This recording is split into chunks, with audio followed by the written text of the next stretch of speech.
सबसे पहले मैं बुद्धा शासन को ढेर सारी मंगल कामनाएं करता हूँ जिन्होंने मुझे अपने इस चैनल पर बोलने का अवसर प्रदान किया। मैं भंते शंगदीप, जौनपुर, उत्तर प्रदेश, भारत। आज आप लोगों के बीच में सम्राट अशोक महान के जीवन की एक घटना, जिससे सम्राट अशोक महान बने। और सम्राट अशोक इसके पहले तो अपने राज्य विस्तार में लगे हुए थे, परंतु जब वो सम्राट भगवान बुद्ध के विचारों से ओतप्रोत होते हैं, तब जाकर के उन्हें एक बहुत बड़ा खिताब मिल जाता है। सम्राट अशोक अपने दादा चक्रवर्ती सम्राट चंद्रगुप्त मौर्य और अपने पिता श्री चक्रवर्ती सम्राट बिंदुसार मौर्य के बृहद भारत को, जिसका विस्तार उन्होंने उस समय करते करते एक छोटे से पड़ोसी राज्य को अपने राज्य में नहीं मिला पाए थे, उस राज्य को मिलाने का इन्होंने प्रयास किया। और वह राज्य था, उस समय का नाम है कलिंग, जो वर्तमान का उड़ीसा है।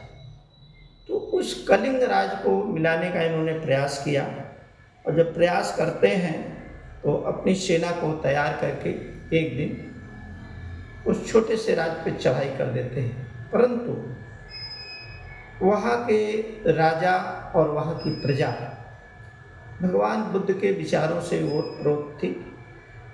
जो सर्वगुण संपन्न राज्य था, इसलिए वहाँ के लोगों ने अपने राष्ट्र की रक्षा के लिए सम्राट अशोक की सेना का पूरा मुकाबला किया, और कई महीने तक ये युद्ध चलता रहा। जब सम्राट अशोक ने देखा कि इस छोटे से राज्य पर मुझे विजय हासिल करने के लिए कितना संघर्ष करना पड़ रहा है, उसमें इतना अधिक जन धन की हानि होती है, 1 लाख लोग मारे जाते हैं और 1.5 लाख लोग बंदी बना लिए जाते हैं घायलावस्था में। जब उस राज्य में पुरुष वर्ग नहीं बचते हैं युद्ध करने के लिए, तो उस राज्य की महिलाओं ने युद्ध का कमान अपने हाथ में लिया। और उस समय की एक प्रथा थी कि सुबह युद्ध शुरू हो जाता था सूर्योदय के समय, और शाम को सूर्यास्त के समय युद्ध बंद हो जाता था, जैसा आजकल नहीं है। तो एक दिन की घटना है, जब महिलाओं ने युद्ध का कमान संभाला, दोनों तरफ से सेनाएं सुबह सुबह खड़ी थी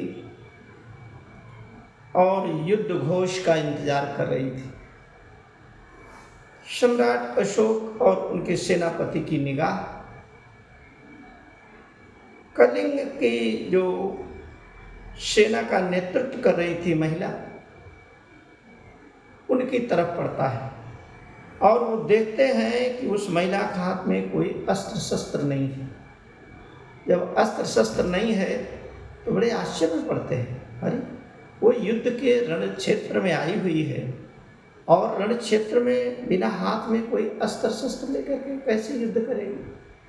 अपने सेनापति को आदेश देते हैं कि उस महिला के हाथ में कोई अस्त्र शस्त्र अवश्य पकड़ा दो। उस सेनापति जब जाते हैं उस महिला के पास, तो उस महिला ने इतना बढ़िया जवाब दिया। उस महिला ने कहा कि मेरा हाथ खाली नहीं है, मेरे हाथ में भगवान बुद्ध का धम्म है। इस शब्द को न कभी सम्राट अशोक महान ने कभी सुना था, और न इस शब्द को कभी उनका सेनापति सुना था। ये धम्म शब्द सुनते ही बड़े आश्चर्य में पड़ जाते हैं, और उनके लिए एक चिंता का विषय हो जाता है। सम्राट अशोक इस पर बहुत थिंकिंग करते हैं।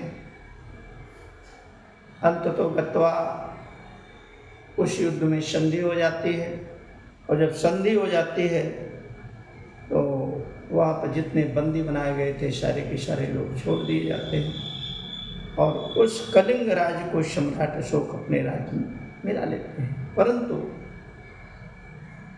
हर राजा किसी राज्य को जब जीतता है तो खुशियाँ मनाता है, लेकिन सम्राट अशोक एक ऐसे राजा थे कि कलिंग राज्य को जीतने के पश्चात बहुत चिंतित थे, और उनके चिंता का विषय केवल इतना ही था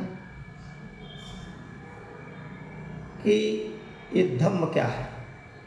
धम्म शब्द को लेकर के बहुत चिंतित थे, और वहाँ पर जो कत्लेआम हुआ था, जो बहुत सारी 1 लाख सेनाएं मारी गई थी। 1 लाख बहुत बड़ी संख्या होती है, और 1.5 लाख जो घायल हुए थे उनके प्रति उनके क्रंदन को सुन करके बहुत दुखी हुए। एक राजा इतना जब दुखी होता है तो फिर वो ये प्रतिज्ञा करता है, अब हम अपने राज्य के विस्तार के लिए कभी युद्ध नहीं करेंगे। इसलिए उन्होंने जो अपनी सेना बना रखी थी, जिसे ऑफेंस आर्मी के शब्दों से संबोधित किया जाता है।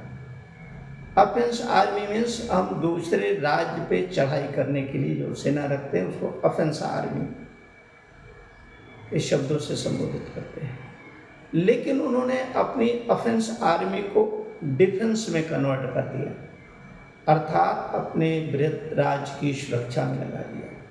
आज पूरी दुनिया में जितने भी देश हैं, सारे देश की सेनाएं ऑफेंस के रूप में नहीं रखी जाती हैं, बल्कि वो किस रूप में रखी जाती हैं? डिफेंस के रूप में रखी जाती हैं।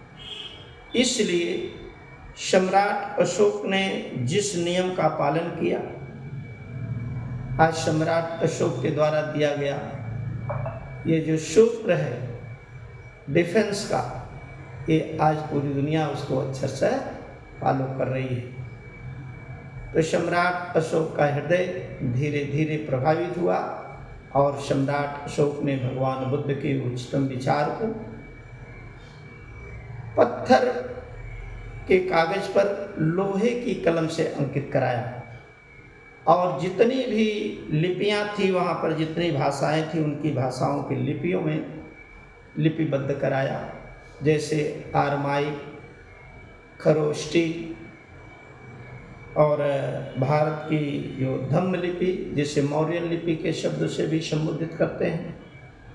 और यह मौर्यन लिपि सर जेम्स प्रिंसप ने अपने मुखारबिंद से कहा कि ये मौर्यन लिपि है, जिसको पढ़ने का काम सबसे पहले 1837 में सर जेम्स प्रिंसप ने ये काम किया था। उन्होंने ये नाम दिया धम्म लिपि और मौर्यन लिपि। तो सम्राट अशोक के द्वारा दिया गया जो ये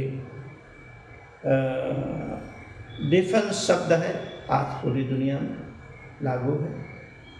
और आज अभी ये छोटा सा आप लोगों के बीच में प्रस्तुति थी सम्राट अशोक के विषय में। कभी हम सम्राट अशोक की पूरी जीवनी आप लोगों के बीच में रखेंगे। आप तब तक के लिए आप सबका मंगल हो, कल्याण हो, सुखी हो, दीर्घायु।